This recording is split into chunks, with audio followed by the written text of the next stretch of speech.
Tá vendo? Essas coisas de tecnologia sempre dá problema, né?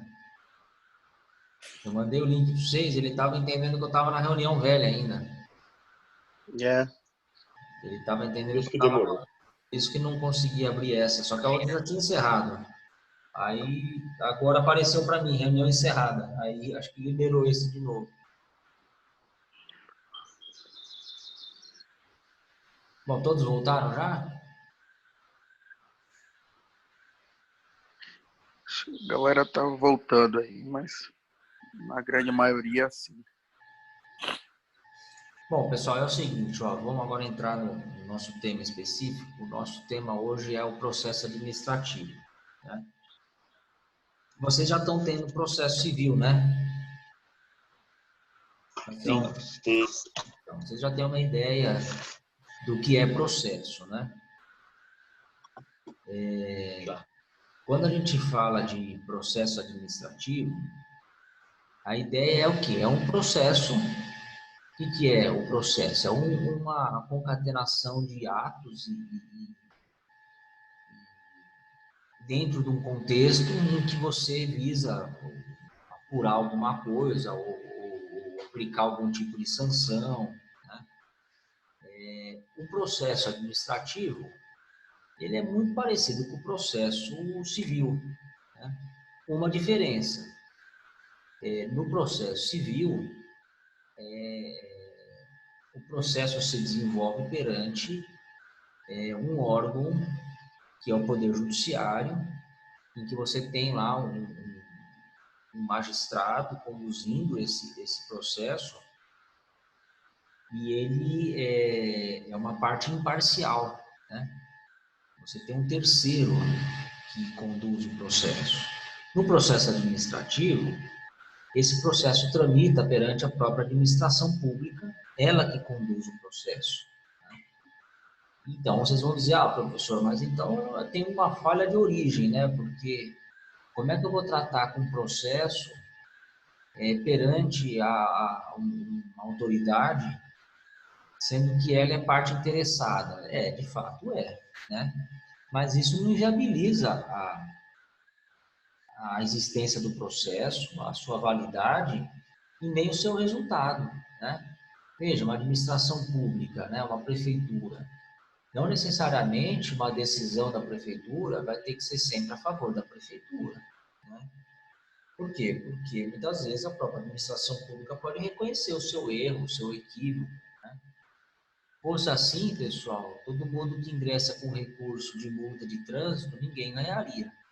Vocês vão dizer, professor, é difícil ganhar, né? Mas porque a maioria das vezes a gente está errado. Agora, quando a gente está certo, a gente tem como provar, é fácil ganhar um recurso, né? Você mostra que você não praticou aquela infração de trânsito, o órgão reconhece. Isso daí se faz no bojo do processo administrativo, né? Enfim, pessoal, a gente vai falar do processo administrativo e o processo administrativo, no âmbito da União, tem uma lei própria, tá? É a Lei 9784 de 99, tá? Essa lei, pessoal, é a que regula o processo administrativo no âmbito da administração pública federal, né? Por quê? Porque a gente pode ter estados e municípios que têm leis de processo administrativo próprio, né?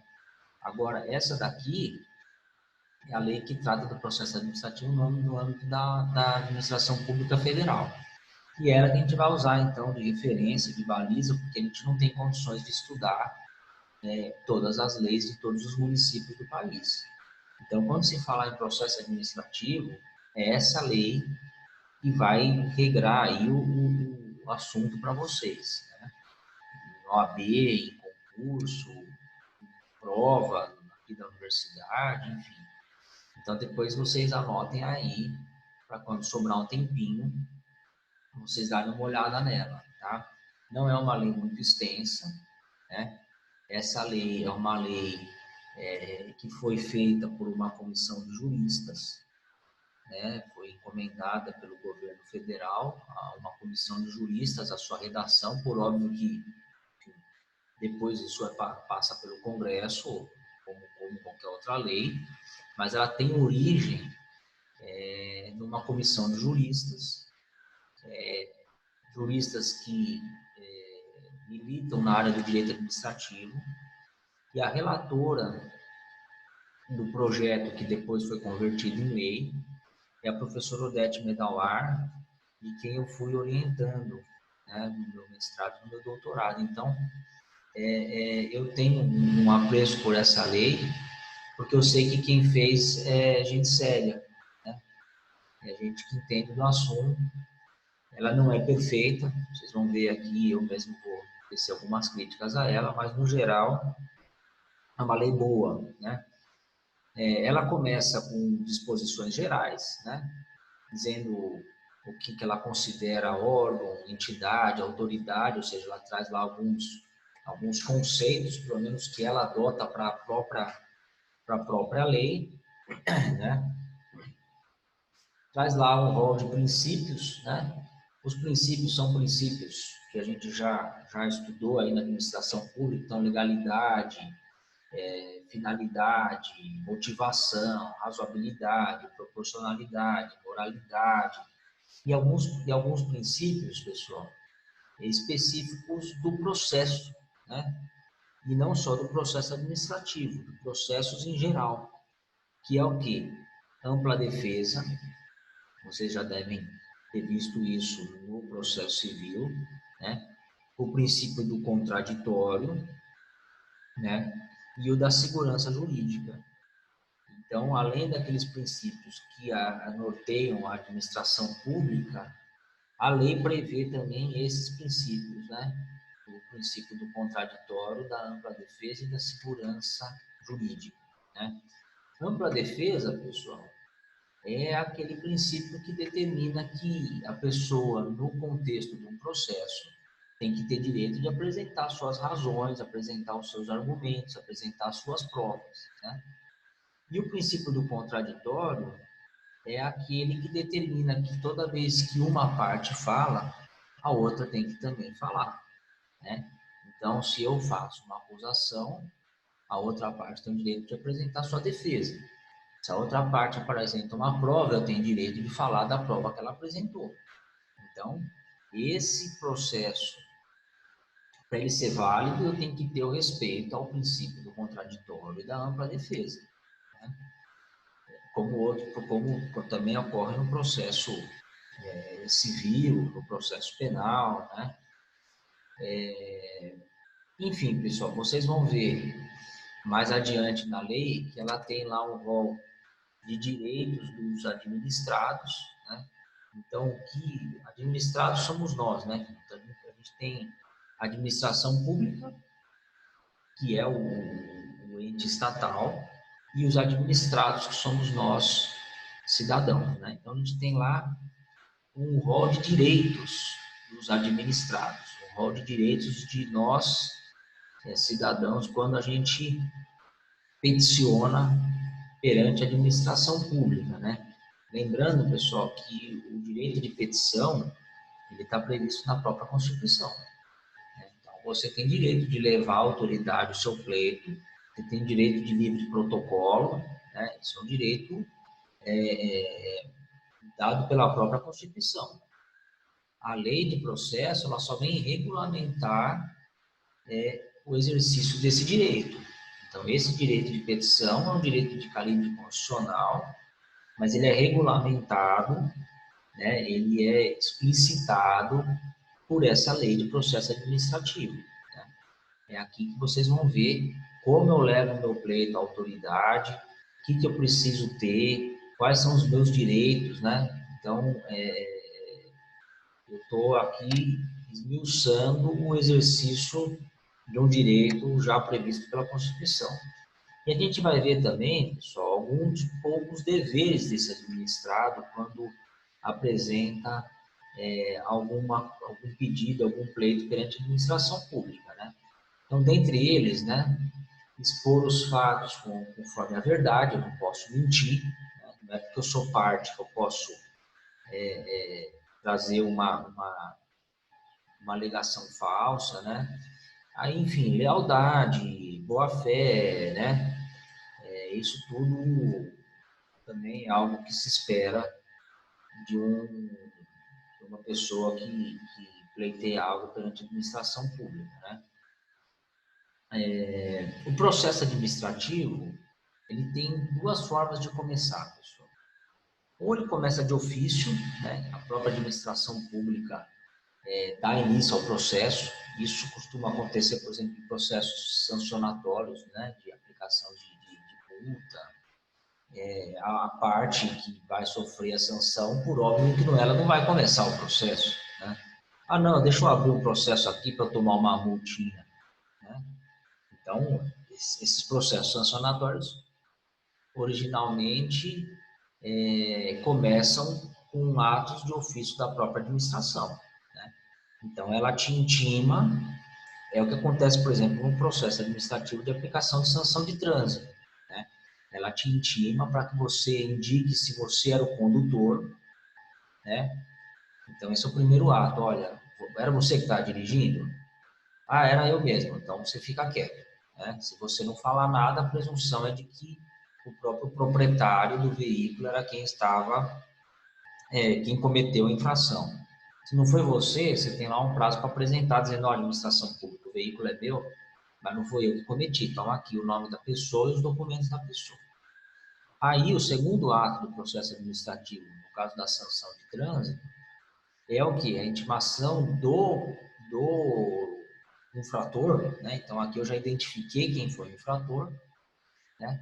É a intimação do infrator para apresentar a defesa, né? Eles falam de recurso. Então, vejam, respeito ao contraditório. Olha, eu estou dizendo que você praticou uma infração de trânsito. Você quer apresentar sua defesa? E aí você vai apresentar sua defesa ou não. Se você não apresentar a defesa, a presunção é de que você cometeu de fato a infração. Se você quiser apresentar sua defesa, você vai dizer, olha, não fui eu. Como é que eu vou praticar uma irregularidade de trânsito em São Paulo se nesse mesmo dia eu estava em Salvador? E aí você mostra lá algum documento que comprova que naquela data você estava em Salvador, né? Aí, enfim, a administração pública vai dizer, olha, de fato houve algum equívoco, cancela a multa, né? Então, o processo pode começar de ofício ou pode começar a pedido do interessado. Então, você, cidadão, provoca a administração, você dá início ao processo, você que leva o seu pleito perante a autoridade estatal. É isso?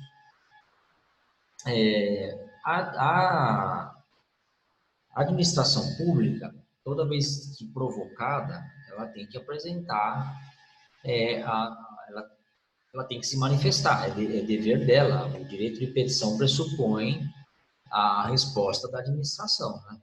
Não faz sentido. Ah, não, eu tenho direito de levar meu pleito para a administração. Aí você leva e ela não fala nada. Então, isso não é exercício de direitos, aí é exercício de loucura, né? Eu levo e ninguém fala nada. Então, para que serviu esse direito? Então, a plenitude do direito de petição só existe a partir do momento em que eu coloco como obrigação da administração o dever dela se manifestar com relação àquele pleito que eu levei. Ela não está obrigada a concordar com o seu pleito, por óbvio. Ela está obrigada a responder o seu pleito, né? Se ela vai concordar ou discordar, aí já entra no mérito, né? E aí vai depender do que você está pedindo, do que você apresentou de elementos, de provas, enfim, da lei que rege o assunto, né? O que mais, pessoal, que eu posso dizer a vocês? Sim, da competência, a administração competente é aquela que tem a competência para conceder ou denegar o seu pedido. Então, veja, se você está pedindo um alvará de construção na cidade de São Paulo, não adianta você peticionar na prefeitura de Guarulhos, né? Então, eu tenho que peticionar, o exercício do meu direito tem que ser feito perante a administração que tem o poder de conceder ou não o meu pedido, né? Então, se eu tenho algo a pedir perante a administração pública federal, não adianta eu ir no governo do estado, né? A mesma coisa, se eu tenho algo a pedir no governo do estado, não adianta eu ir na prefeitura, né? Então, a competência se dá dessa forma, né?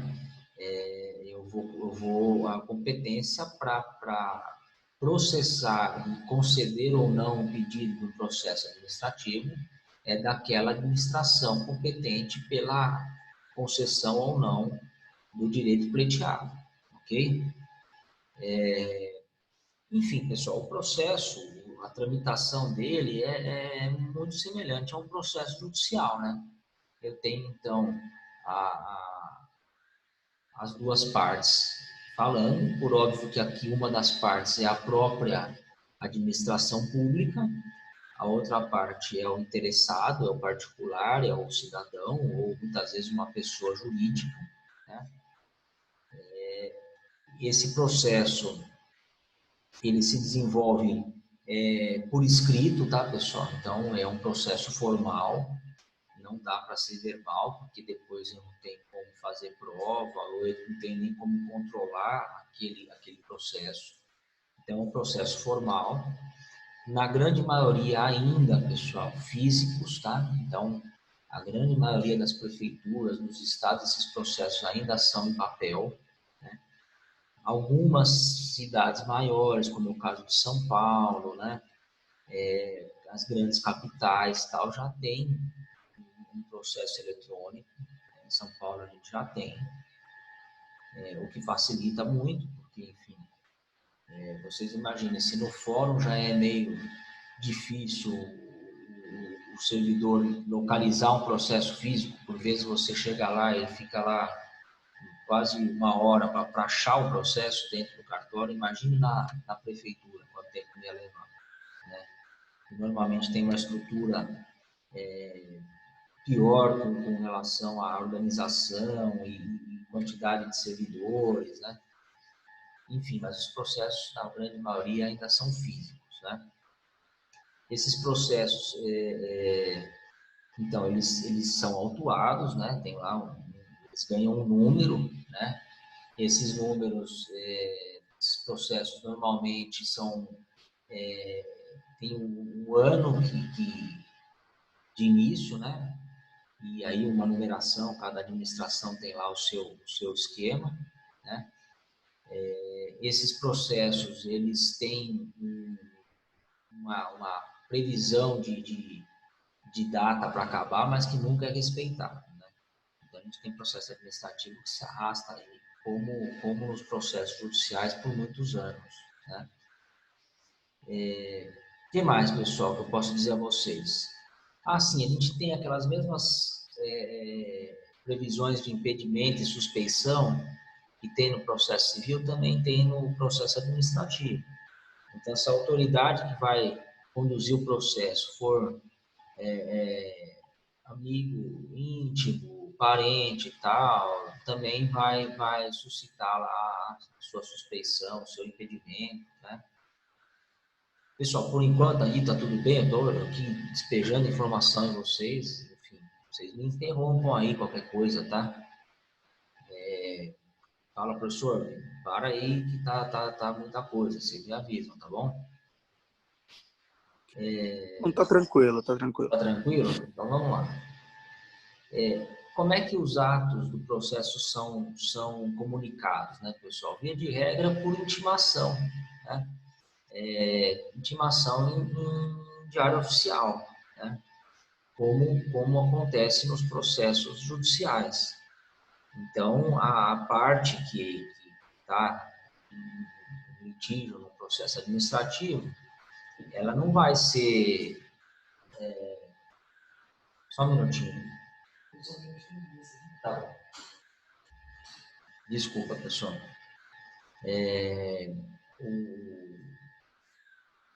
Agora eu me perdi aqui. Vamos lá. Os atos do processo são comunicados por intimação no Diário Oficial. Né? Então, como acontece no processo judicial, a parte não vai ser comunicada por telefone, né? Olha, então, fulano, teve aqui um andamento, vem dar uma olhada. Não.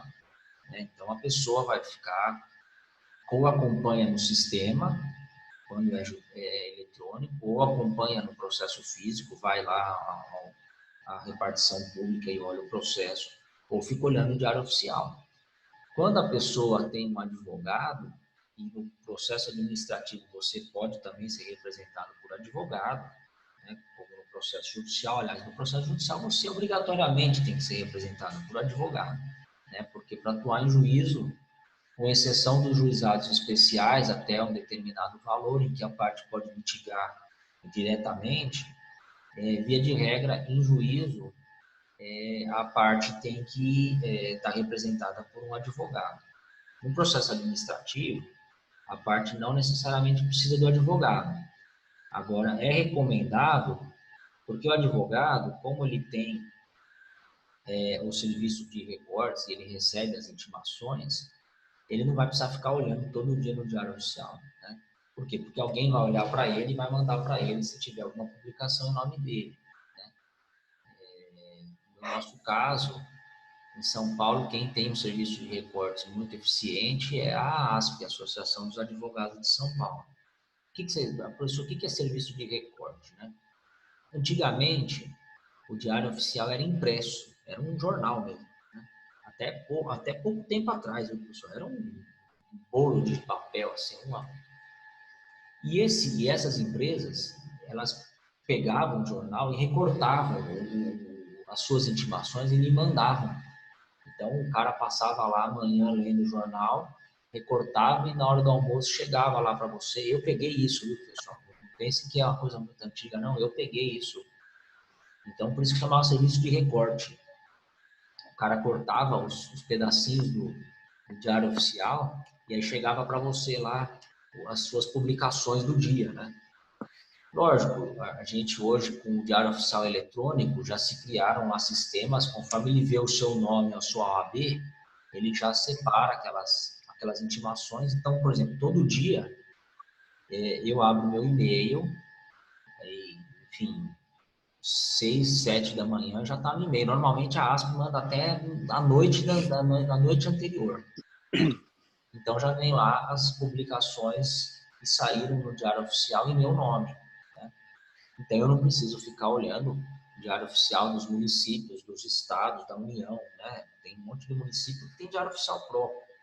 Aí tem o Diário Oficial dos estados, o Diário Oficial da União. Então essas empresas fazem esse serviço, né? Então por isso que chama serviço de recorte. Esses processos administrativos também saem no Diário Oficial. Então, esse serviço de recorte também pega essas publicações, né? Então, quem tem advogado tem essa facilidade, porque o advogado vai ser intimado via Diário Oficial e aí o serviço de recorte vai conseguir identificar essa publicação e mandar para ele, né?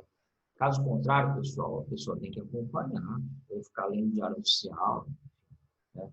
Quando você abre o Diário Oficial, você põe por busca pelo seu nome e já aparece. Não é que você vai ter que ler tudo, né? Hoje, a informática aí ajuda a gente em muita coisa. No passado, não, você tinha que ficar lendo mesmo, né? Bom, a instrução, pessoal, como é que se dá a instrução do processo administrativo? Muito semelhante também ao processo judicial, né? Então, eu vou colher provas, eu vou apresentar provas documentadas, né? Essas provas eu vou apresentar ou no momento da apresentação do meu pleito, né? Então, na inicial do processo, ou na minha defesa, né?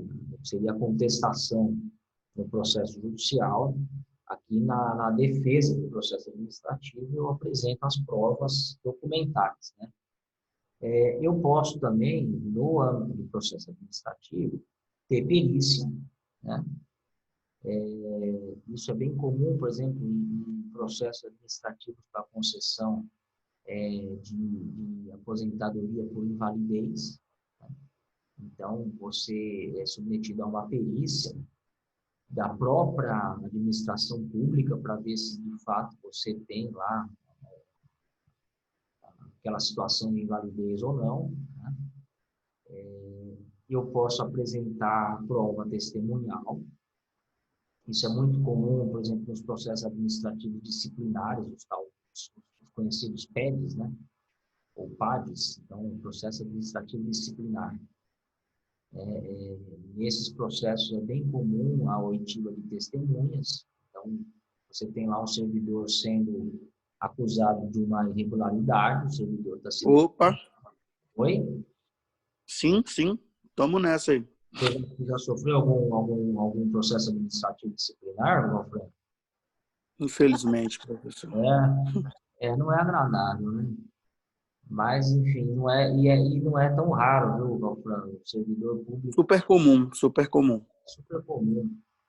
Eu acho assim, o grande problema do processo administrativo disciplinar é que ele costuma demorar, e enquanto ele não acaba, o servidor fica com aquela pecha de que fez alguma coisa errada, sabe?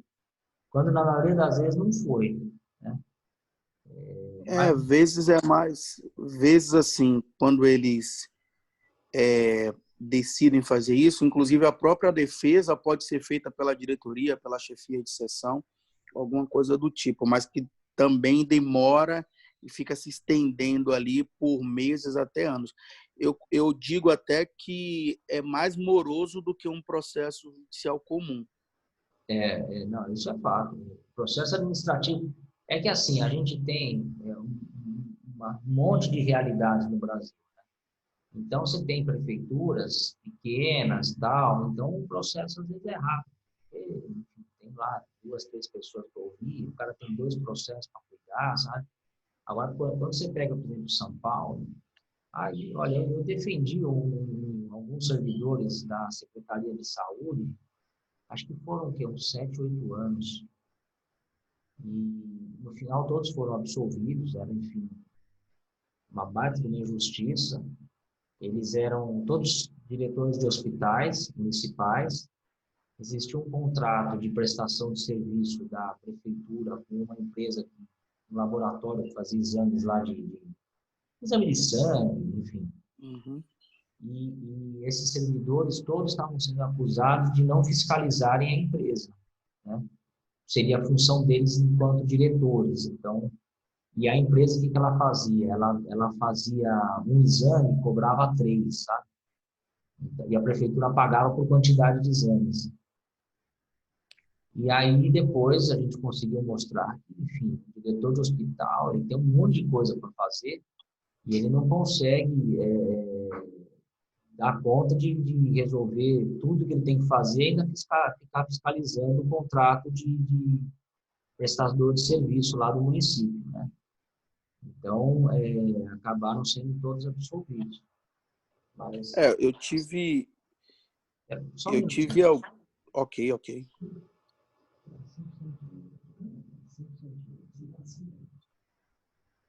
Oi. Eu tive alguns... Não, tudo bem, fica à vontade, Hoje professor. eu estou aqui com outra coisa acontecendo ao mesmo tempo, a gente está uma loucura aqui. Mas diga aí, qual que foi o seu caso, Wolfram?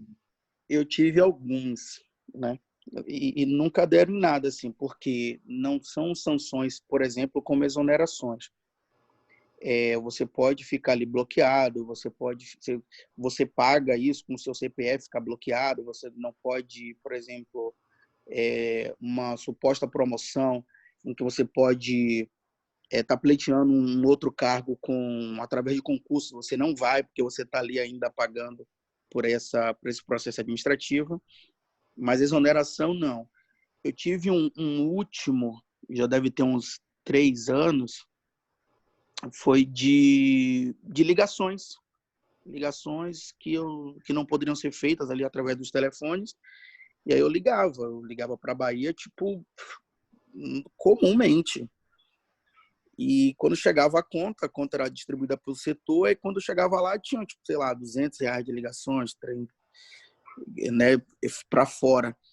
E aí estamos falando de prefeitura, que já não podia, né? Mas você fazia ligações pessoais ou era coisa do trabalho?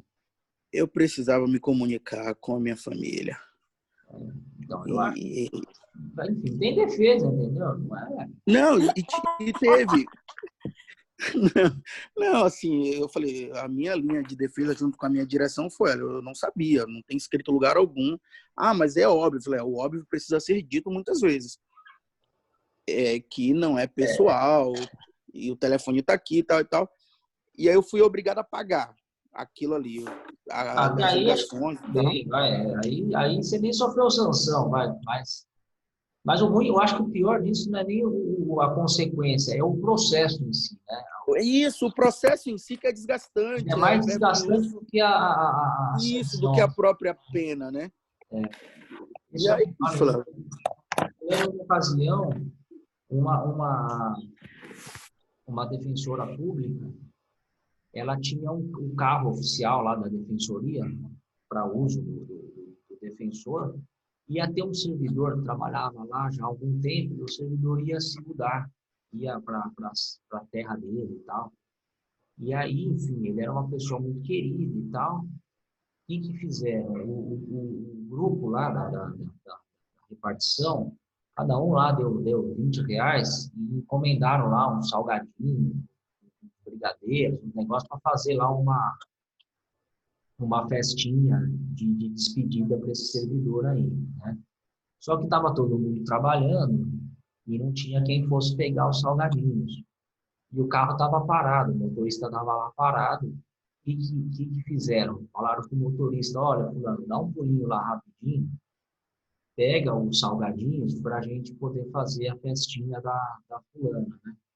O carro estava parado, viu, pessoal? Não estava usando. Então, não é que houve um desvio de finalidade. O carro estava no horário que não estava sendo utilizado. Bom, resumindo, o motorista foi até o lugar lá dos salgadinhos. Um cidadão qualquer viu que o carro era da defensoria, que estava escrito, né, na porta do carro, tirou um monte de foto do cara enfiando um monte de coxinha dentro do porta-malas. E aí, imagine, né? Aí fez lá uma denúncia, o processo começou. O coitado do defensor público nem sabia o que estava acontecendo, porque nem passou para ele isso daí. Quando a turma resolveu que ia fazer a festinha, ele não estava sabendo de nada, né? Enfim, foram lá alguns anos de processo, dizendo que não houve má-fé, enfim, que o carro não estava sendo utilizado, eles propuseram a pagar a despesa de gasolina, que era irrisória, porque o negócio nem era longe, era perto, sabe? E acabou que deu tudo certo. Mas foi um desgaste, sabe? Foram anos em que você fica com aquela sensação, e aí o pedido de fato era de remuneração, sabe? Uhum. Mas, enfim, tem de tudo, né, pessoal? O processo administrativo disciplinar é o que mais incomoda, né? Mas, quando a gente fala aqui de processo administrativo, não é só disciplinar, não, pessoal. Tem um processo administrativo para tudo, né? O disciplinar é um dos mais comuns, né?